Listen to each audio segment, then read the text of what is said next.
Le ministère de la Défense taïwanais a condamné samedi l'envoi de ballons chinois qui ont traversé la ligne médiane du détroit de Taïwan, séparant ainsi l'île de la Chine continentale.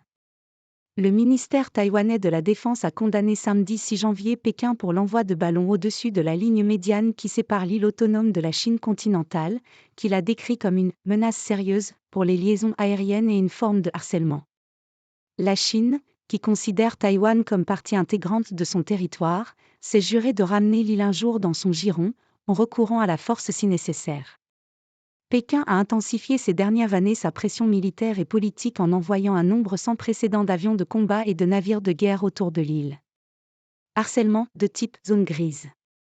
En décembre, le ministère de la Défense de Taipei a commencé à signaler l'apparition de ballons chinois autour de Taïwan, notant au moins 4 incidents au cours desquels ils ont directement survolé l'île.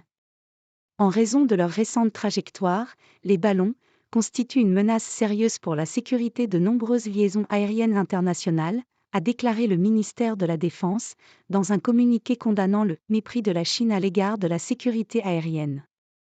Le ministère a également publié samedi une illustration montrant 2 ballons chinois qui, selon lui, avaient franchi la ligne médiane la veille, dont un directement au-dessus de l'île.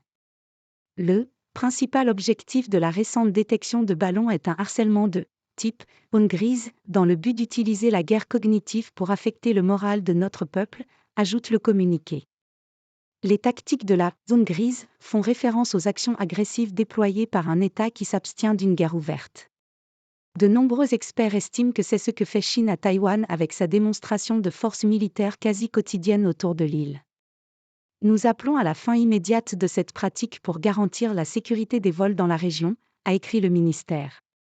Cette déclaration intervient une semaine avant l'élection présidentielle à Taïwan, déterminante pour l'avenir des relations de l'île avec Pékin en fonction du choix des électeurs.